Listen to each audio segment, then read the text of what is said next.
Hello, welcome and congratulations sa atong mga bagong subscribers nga ga-follow sa atong channel Barangay Lupon in Action. Dako ang akong pagpasalamat ngadto sa atong DILG Secretary Attorney Benhur C. Abalos Jr.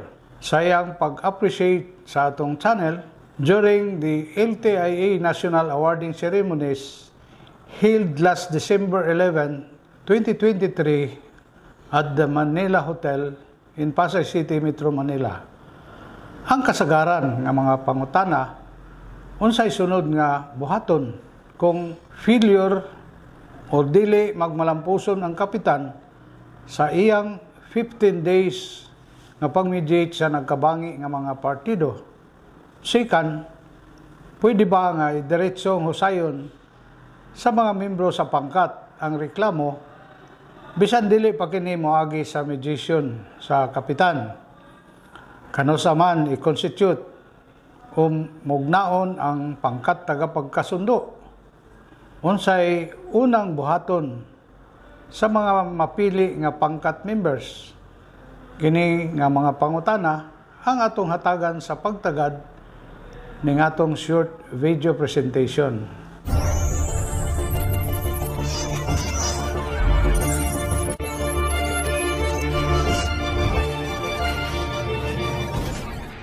Sa higayon nga dili magmalampuson ang kapitan sa iyang pag-mediate sa duha ka partido sulod sa 15 days period, the next working day kinahanglan ma-constitute dayon ang pangkat tagapagkasundo nga maoy modumala sa conciliation proceedings. Ang tulo ka mga membro sa pangkat pilion kini sa mga complainant o sa respondent. Pasayron dayon ang mga napiling membro sa pangkat gamit ang KIFI Form number 11 o Notice of Chosen Pangkat. Dina sa unang meeting sa pangkat, magpili sila kung kinsa ang mamahimong pangkat chairman, pangkat secretary o pangkat member. Ila na dayon nga sugdan ang unang adlaw sa conciliation pinaagi sa pagpahibalo sa schedule of hearing.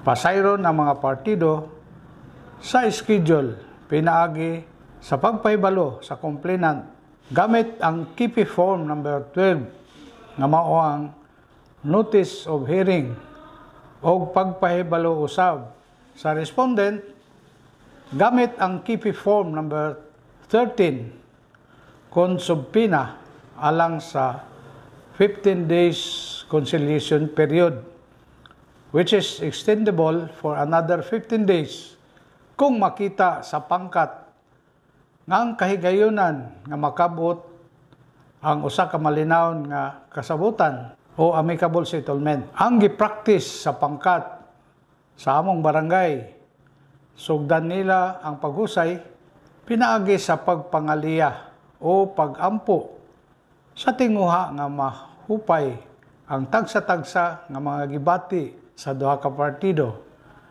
Ipasabot usab nila ang house rules nga maoy sundon sa imuong paghusay o diskusyon sa mapananglitan.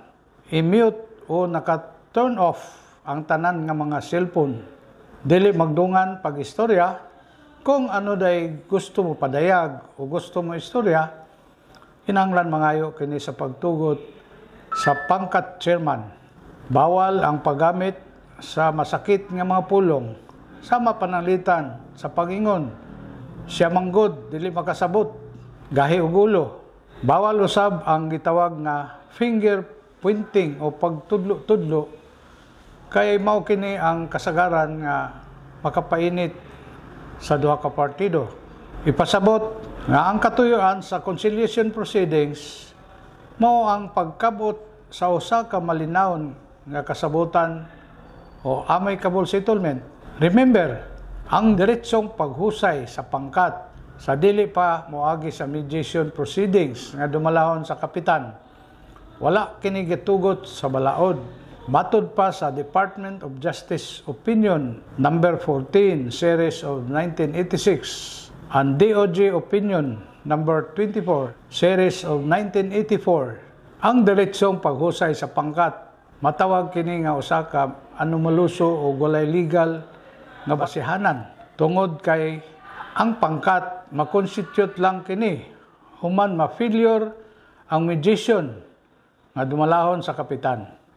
Busa walay authority ang pangkat nga mohusay sa gisangat nga reklamo dinha sa barangay. Again, kung kamo nakauyon, please like, subscribe, and click the notification bell aron automatic nga ma-updated kamo sa gitawag nato nga knowledge learning in Katarungan Pambarangay. Kini na usab ang inyong higala, si Kapitan Bert Enriquez Mingon.